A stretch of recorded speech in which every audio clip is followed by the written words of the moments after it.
Hey, y'all. Hope everyone had a great 4th of July holiday. We've had a few days to collect our thoughts on some commitments, and we're going to have to just do some rehashing out and see who committed since the last time we spoke. It's been a few days, and some exciting things going on at On3 that I'm sure that we'll touch on as well. But let's not bury the lead here, guys. The Dogs add to their Great Wall of Georgia with another commitment today from big boy Daniel Calhoun. Yeah, and since we talked last, I guess they've added two commitments from Michael Uni and Daniel Calhoun. Man, I tell you what, dude. Rusty and I kind of went over it in video form. If you've watched the channel, Georgia really wanted to get big on offensive line in this class. They added tackle-like bodies last year. They added Bo Hewley and they added Jamal Merriweather. But those guys are 270, 280 basketball types. Listen, you need those guys. Broderick Jones was a really, really good, football player that kind of came in under 300 pounds. But these cats right here are people mover, lean on you, wear you out type guys who, probably, especially Daniel Calhoun, who is going to drop some weight when he gets to Georgia.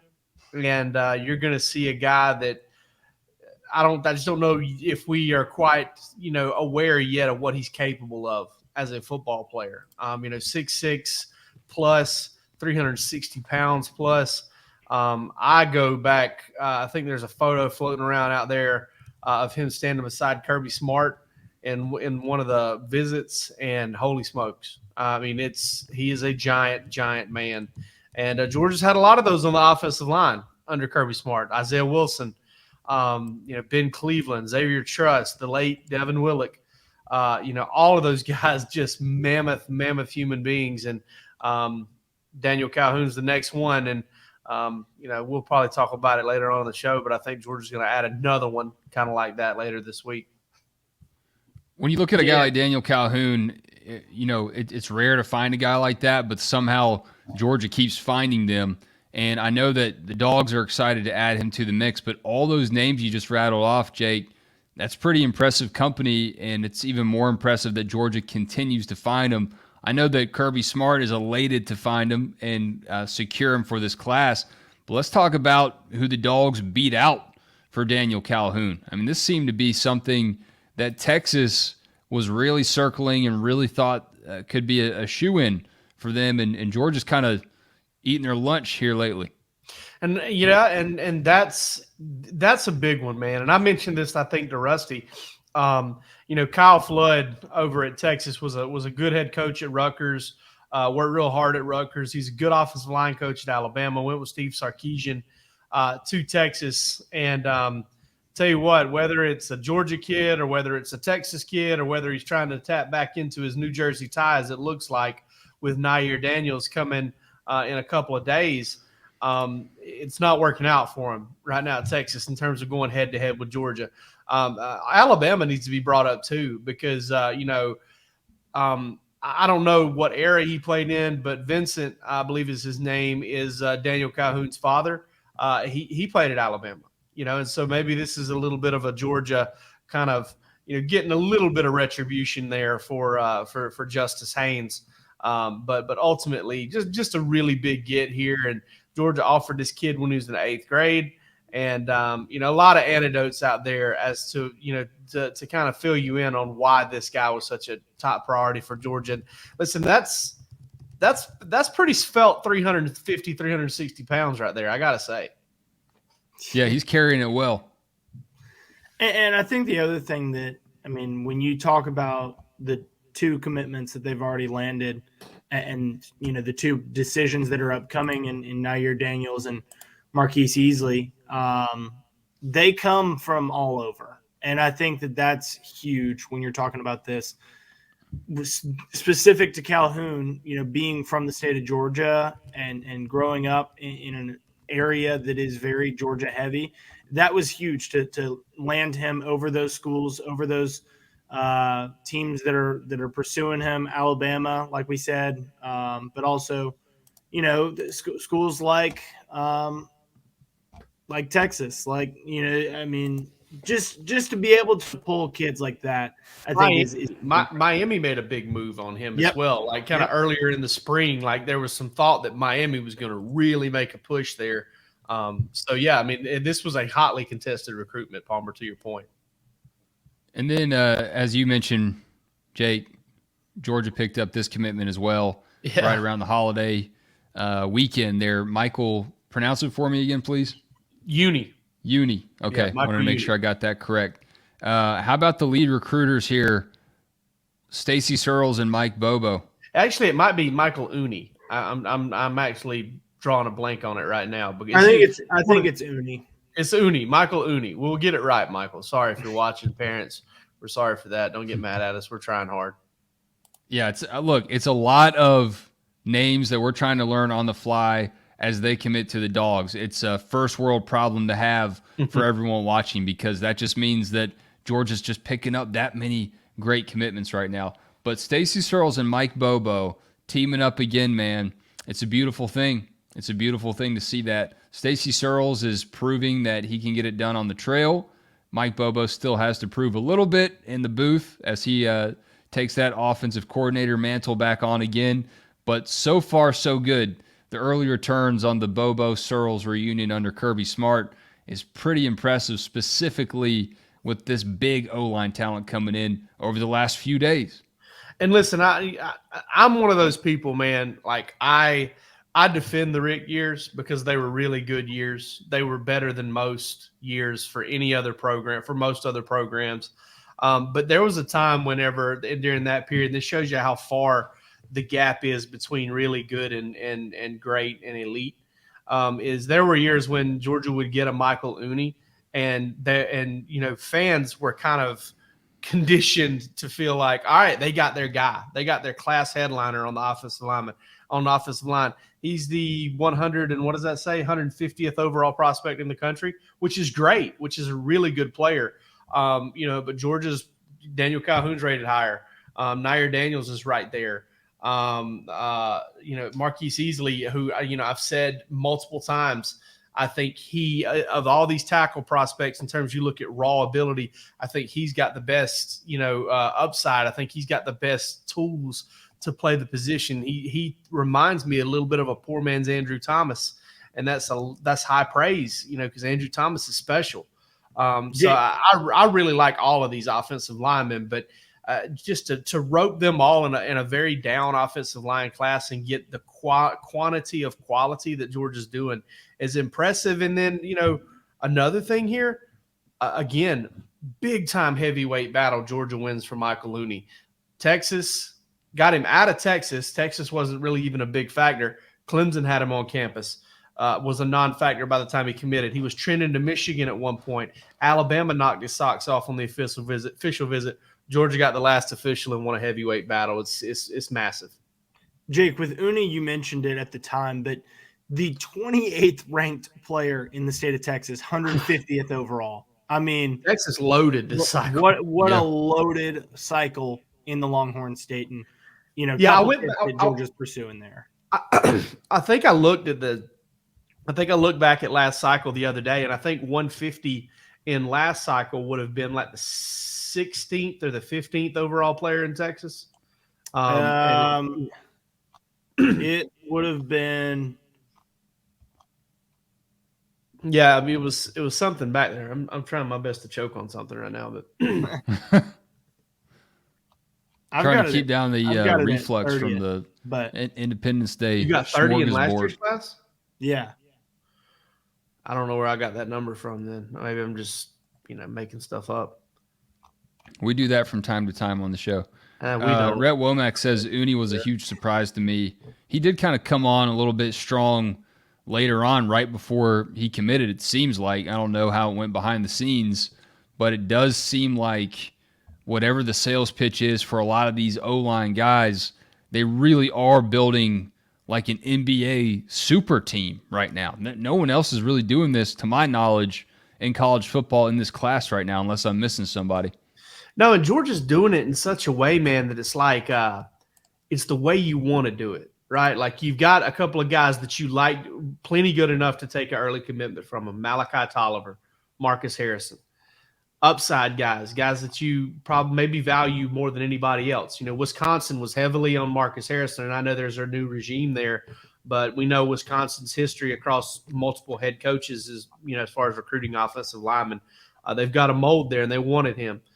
So Georgia gets those two guys in. They get the offensive line class started, and now it's looking like the dominoes are falling here in July with Uni, Georgia making a big push there with that final official visit weekend.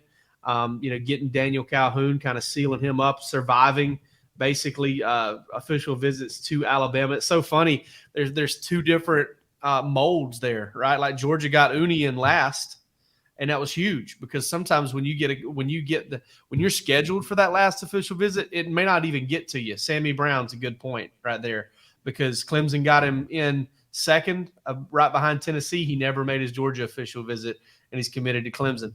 But Michael Looney, they get the last one, they turn the worm. Well, Georgia gets Daniel Calhoun first, and they set the standard, and nobody else lived up to it. So there you go. I mean, it's two different ways of going about it, same end result. And like we've mentioned before, you got Nair Daniels going on the 7th, and you've got Marquise Easley going on the 8th. And as of right now, I think Georgia's going to get both of them. How about a shocking development we just learned about today with Joseph Jonah Ajayi on the other side of the line of scrimmage? Young gun, Jake Rowe.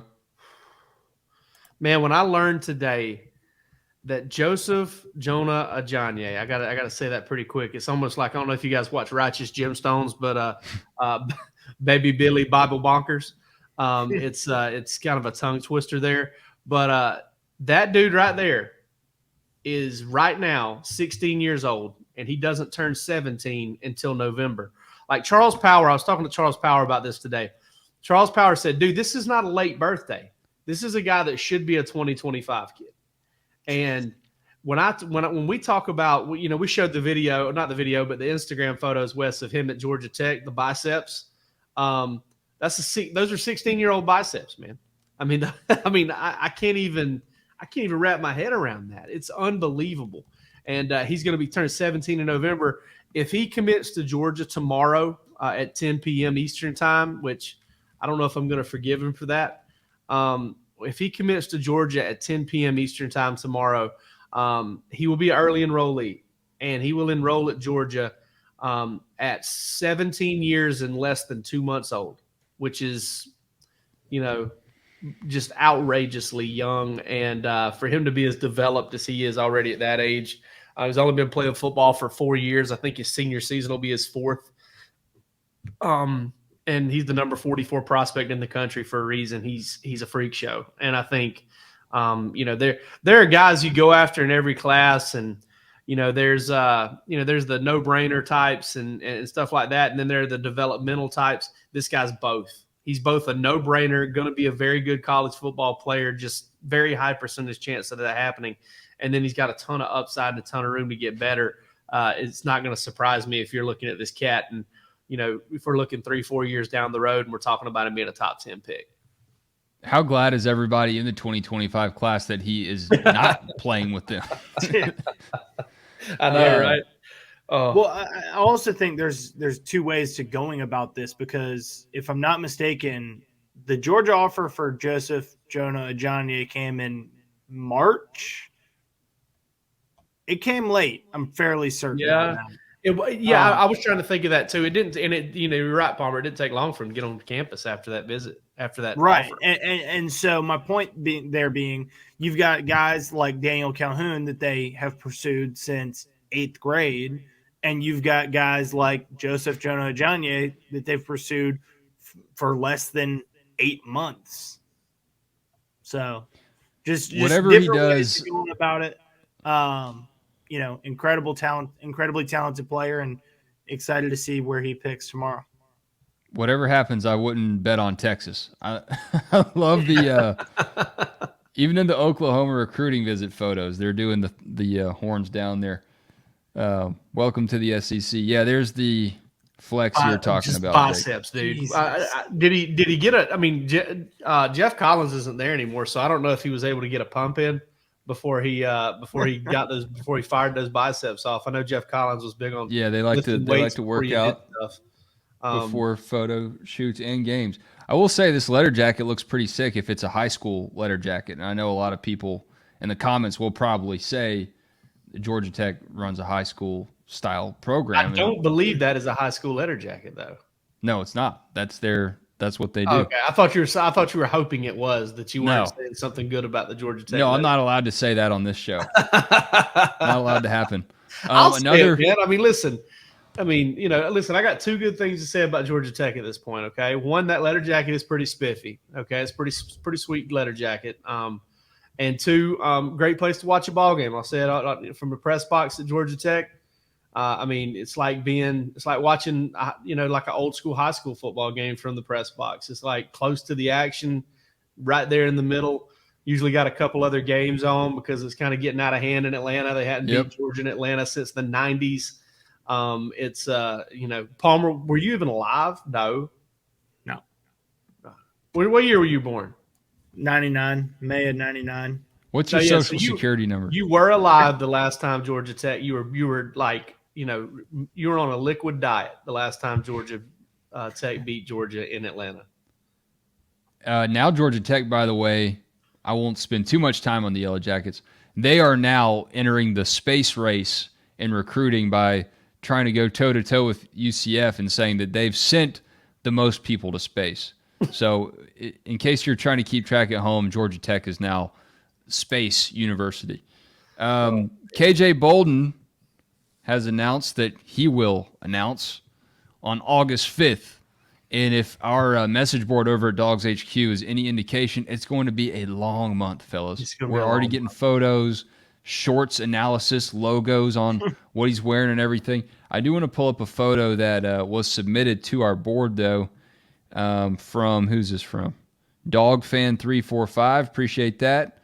This is a lot of Dogs greatness right here with KJ Bolden in the photo. You got Trayvon Walker.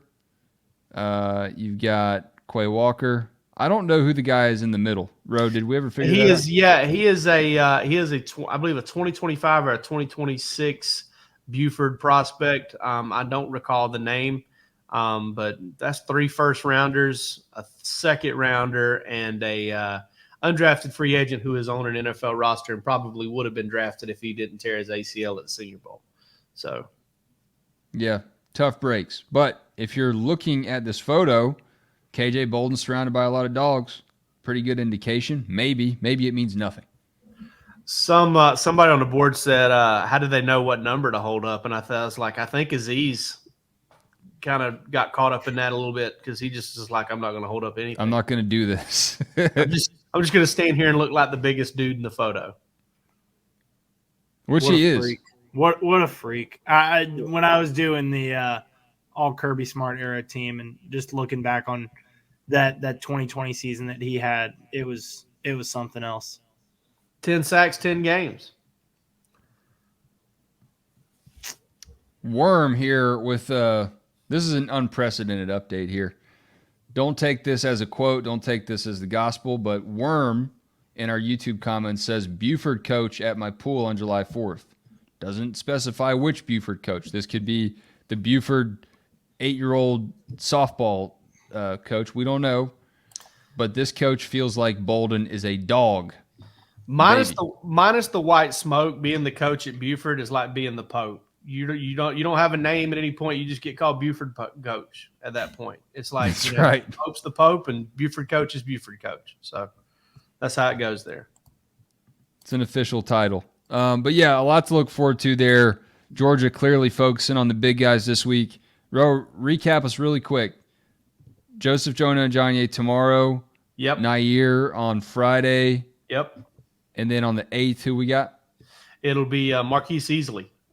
Which listen, we gotta start talking with these recruits about A, committing at a decent hour, and B, committing earlier in the week because nobody pays as much attention on the weekend. Everybody's gonna be out on the lake or at the swimming pool or whatever. We'll still get plenty of pub, but listen, I love that cat right there, man. I love his film. I think Marquise Easley, from a raw talent perspective, is the best of the best of these offensive line guys. And it's not a big wide gap, so I'm not trying to say like, man, he's head and shoulders above everybody.